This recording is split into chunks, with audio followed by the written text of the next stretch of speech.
What's cooking, Juventus fans? Welcome back to your old lady's favorite YouTube channel. I know we're all still riding high from that come-behind victory against Roma. Juventus really played really well, especially given the circumstances, falling out from Chiesa's injury and him coming off the pitch. Hopefully we'll see more heroics, if you will, coming up against Inter in the Supercoppa. We have Max Allegri's press conference that we're going to talk about right now. Stick with us. We'll fill you in.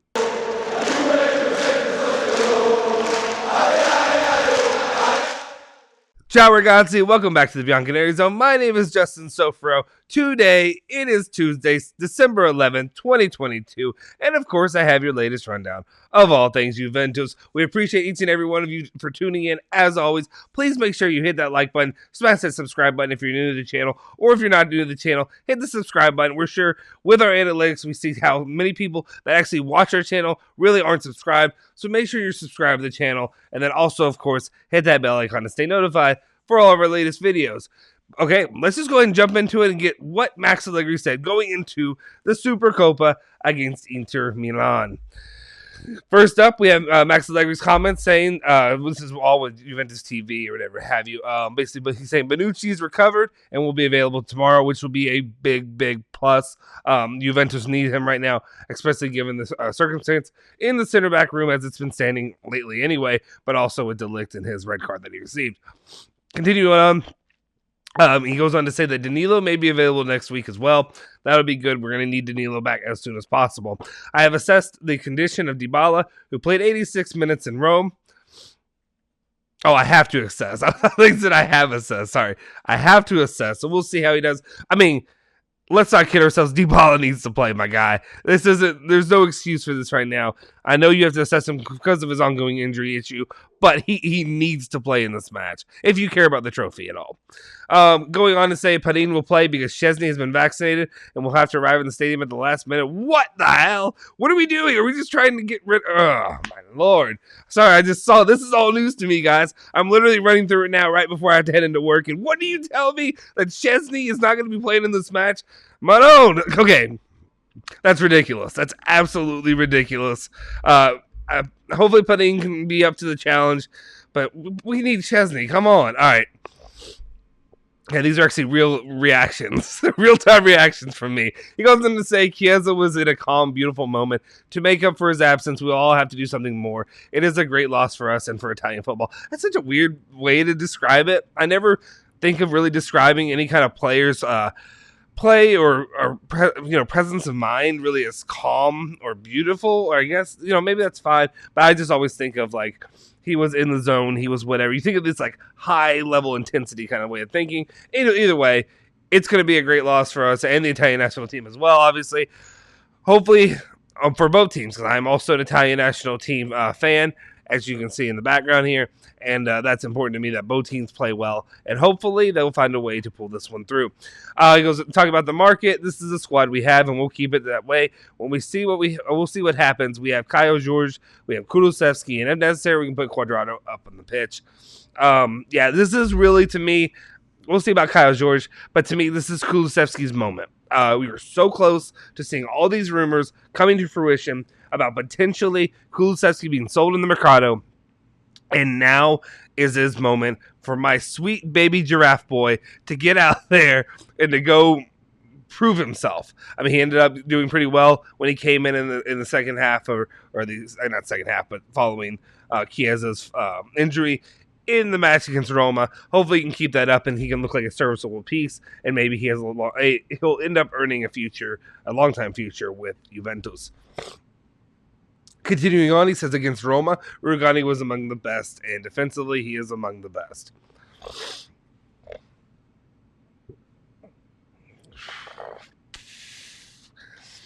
Pass. Pass. Not going to comment on this. Let's continue on.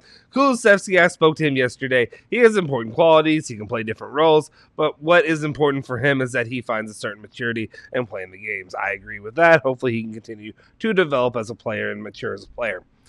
Continuing on. Tomorrow will be a game of its own. Played at a wonderful stadium against the strongest team in the league, who are doing very well and are confident. Whatever happens tomorrow must not affect our progress. True. coach speak, but it's true coach speak, so I don't really know what else to say to that. He goes on to say that tomorrow's game could be longer than 90 minutes, so we have to be very careful in managing changes and energy. It feels like it's destined to be longer than 90 minutes as it stands right now, unless Juventus get run off the field, given the status of the club and with a lot of injuries and players that are going to be missing this game. He goes on to talk about Landucci, saying Landucci has to prepare because I had to serve my disqualification from 3 years ago in the Coppa Italia against Atalanta. So Marco will still be there against Sampdoria. Landucci did the right thing, and in fact, I thought about not turning up tomorrow. I enjoyed that. I actually do think that's pretty funny that he said that. Hey, I mean, there were some comments on it. I think, how realistic are these? I mean, some people like to be outlandish with their comments and say little things like that. But I think, as it stands, how much credit we can really give Landucci for that come from behind win. I mean, I will say his substitution pattern, beautiful, perfect, exactly what I needed. Did it exactly what the fans would have said to do it as well. I'm not saying that that's the end all be all. There's a lot of fans with dumb ideas that I hear out there, but at the same time, he did it perfect. I'd love to see what Archer and Locatelli were able to do that really opened him up, and we talked about it plenty on the channel. Hopefully, we'll see Landucci when he coaches further continue to do well as well. Then we go on, and we have more comments saying we have to improve the quality of the passes, and we have more serenity in the game. Serenity gets you so much. Sometimes we're in too much of a hurry, and we have to grow in this area. They are also a physical team. We will have to play well and defend well. Yeah. To win the game, you have to defend well, you have to score well. There we go. We will be a strong team when we have balance, when no moments in the game can confuse us. So, yeah, definitely you don't want to get overwhelmed by the moment. Again, coach speak, but he's not wrong. All right, let's continue on. He goes on to say that we must always have balance and analyze what goes well and what needs to be improved. We have young players, and certain situations can only be read with experience, which is acquired by playing. Coach speak. Okay, let's continue with the coach speak. I mean, it's not coach speak, but it's just generic. It's just generic. Duh. Like no, duh. Yes. Okay. With the balance, we will become solid again. But to find it, you have to go through defeats and even resounding victories like the one on Sunday. Even in victories, there's always something to improve. Yeah, that's absolutely true. I think it's just kind of one of those moments. I guess it's just all he's saying is these are growing pains. We're going through growing pains. Hopefully, you have to realize this is a rebuild. Juventus fans don't want to hear about a rebuild. You don't want to be ever described as your club going through a rebuild.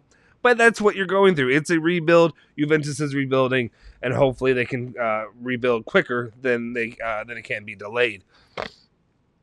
Goes on to say we have to think by game. We have to think game by game to catch up to those in front of us. And next year we'll see if they've been able to shorten the time to get back in the mix for the Scudetto. Yeah.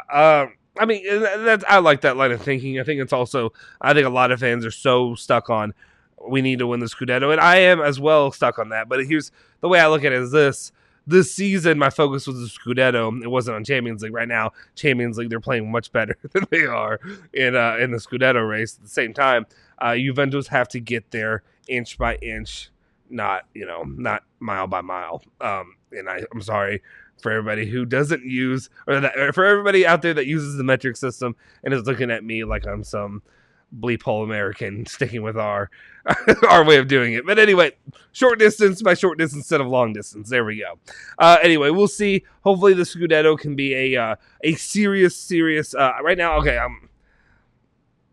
I do hate saying it, but this season, obviously it seems pretty unlikely that Juventus will be challenging to win the Scudetto.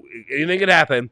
Nothing surprises me. Nothing would surprise me, giving injuries, giving the Pandy situation, if somebody gets a Decepticon virus, whatever have you. And then as long as they also not injuries, but just some way some of these games have played out, anything could happen. I don't think it's likely, but you get top 4 this season. Make sure you get top 4, and the next thing you know, next season, you need to be able to push to win a Scudetto, and we'll see with the way this Mercado is going. All right, let's continue on. Chiellini also had some words to say that he wanted to get off his chest. I guess what he said was, Inter are confident. They're doing well, but that doesn't mean they can't be beaten in a match. If anybody knows that, it's Chiellini, especially the old Inter, or not the old Inter, but the Inter of the last couple of years before this year, when he would always pocket Romelu Romelu Lukaku. I don't know why I couldn't get that one out. Goes on to say, a win like the one on Sunday gives you a good adrenaline rush, but we have to have balance. We know we have to grow and give continuity, but finals are games in themselves. Yeah, thank you, Chiellini, captain, giving away the coach speak. But yeah, I agree. Yeah, you got to win. Okay, whatever.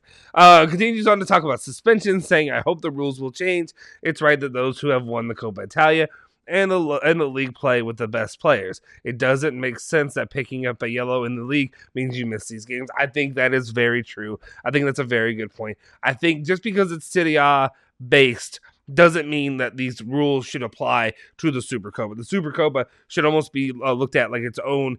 It is its own competition, right? It's its own competition. The Coppa Italia is its own competition. All these things should be separate. Yellow cards in league play should not give you the same, and the round robins kind of schedule should not give you the same kind of disqualifications playing in the Supercoppa and the Coppa Italia, all that stuff. It doesn't make any sense. I do agree with Chiellini in that instance for sure. He goes on to say that we have to be better at never getting out of games. The first half against Roma was balanced. What happened at the start of the second half must never happen again. Yeah, I completely agree with that. Juventus have done enough the last season or two, really, in getting an early goal and then taking it too easy and not being able to claw themselves back to a victory, let alone digging yourself into a massive deficit to try to pull yourself out of. I was not a believer that it could have happened this weekend. I did not think that was going to actually happen. When it did come to fruition, I was as shocked as anybody, and I was as excited as anybody. There's part of me that said maybe, but I'm a pessimist by nature. He goes on to say Chiesa's injury is a big blow for the whole of Italian football. We hope to dedicate the cup to him tomorrow. Nice. I like to hear a captain say that, a good leader to his players, especially the more not the more important, but it's the important players. I've spoken to Chiesa. I've been there for him like a big brother. Like everyone else, he will need everyone's support in the coming months. Yeah, there's a lot of mental aspects that injuries play into that. I liked what I think Dybala said. I think Chiellini's. Oh, and Bonucci had some really well thought out comments, which is a big shocker for a lot of people. But I love Bonucci. But a lot of the times, a lot of his posts are really the copy paste from, I guess, whatever his manager or somebody else like that wants to go post for him. But the words he had to say, that I believe were his words, but the way he said it to Chiesa was something of the sorts of basically saying, this bleep ain't gonna be easy. This isn't going to be easy. It's really on you now. You're injured, but that doesn't mean you have to come back worse. You can come back better. You got to put in the effort. You got to put in the work that it takes while healing. And I like that. I really like that as a like almost like a vice captain to Chiellini to really go out there and say that to Chiesa. So I really appreciated that from everybody. I like to see all their support around Chiesa. And I know there's been talks about, is Chiesa worth purchasing now because of the injuries and what happens? I mean, I still think so. Yeah, I do. And I know there's always the risk of him becoming another J Medical player. I really hope that's not the case. I don't think that's the case. And I understand this is what happened with Zaniolo. If you look at him with the injuries, but I think he's playing solidish now. And I understand there's still, whenever the injured player is injured, it's always going to be a problem going forward. All right. Final comments from Chiellini. He said, we have to go on our way with consistency and balance. Confidence boosts are important, but you don't have to fly high after 2 wins, and you don't have to be down if things don't go your way. I think that's a really good point. I think you really need to be level-headed with this. The way I kind of do it whenever I played in competitions or anything like that, obviously not the same kind of football, but I just always viewed it as like, and maybe this is a negative way to view it, but I was just kind of like, I got pissed at the losses and the wins. I just kind of were like, that's acceptable. I didn't overly celebrate them. And then maybe that's kind of transferred over to how I do as a fan. I'm not the scream and yell and be ridiculous, rip my shirt off or anything like that after his goal. I'm just kind of like, I mean, I don't know, maybe you'll get a hell yeah or something like that, but that's about what you'll get. That's what you get from me because that's kind of how I view things as a fan and as a player. The good should come. I think that's should be kind of a quality thing. As being a Juventus fan, you should expect excellence. Excellence should be expected. It's the negative stuff that really should be looked at harshly. So I don't know. That's just me personally. If you want to go crazy and enjoy stuff like that, of course, have fun with it. I'm not going to tell anybody how to fan, but at the same, that's just how I do it. That's how I do it. Maybe I'm, again, pessimist. Maybe I'm more negative. It just maybe surprises people, given my demeanor, that I'm a bit more bubbly, I guess, or whatever, than maybe some other people. Anyway, he goes on to say we're the same team as last season with Manuel and Moise more and Cristiano Ronaldo less. It was normal to anticipate some difficulties. So, yeah, I don't exactly know what he's saying. We're the same team as last season. Because, yes, you add Manuel, Locatelli, and Moise Kean instead of Cristiano Ronaldo. Regardless of your feelings about Ronaldo, that's obviously not an equal trade. So we're not really the same team, but sure, I guess. But at the same time, yeah, there's definitely going to be growing pains. I think both he and Allegri really touched on that now. Anyway, guys, that's really what they had to say. What are your thoughts on their comments? Talking about the match going into today. Did you like what you heard from Allegri and Chiellini? Did you disagree with anything they said? I know my personal opinion a lot of times, and I know a lot of people like to hear it, but a lot of times I'm reading through these comments and I'm like, oh, he said nothing. He said absolutely nothing. That's what coach speak is. It's filler. It's filler, but there are some important points in there when you talk about growing pains, when you talk about Chiellini and his really dislike for the suspensions and everything that goes along with that. I like to see a little bit of that in there as well. So there's always the little pieces of morsels that we try to pick out for you guys to really enjoy there. Anyway, guys, we appreciate you for tuning in as always. Make sure you hit that like button, smash that subscribe button if you haven't already, and hit that bell icon to stay notified for all of our latest videos. If you want to follow me, I'm at Justin Zofro on Twitter. Our, of course, main account is at bianconerizone on Twitter, Instagram, all that good stuff. Anyway, guys, I'll see you next time. Forza Juve. Forza Bianconeri.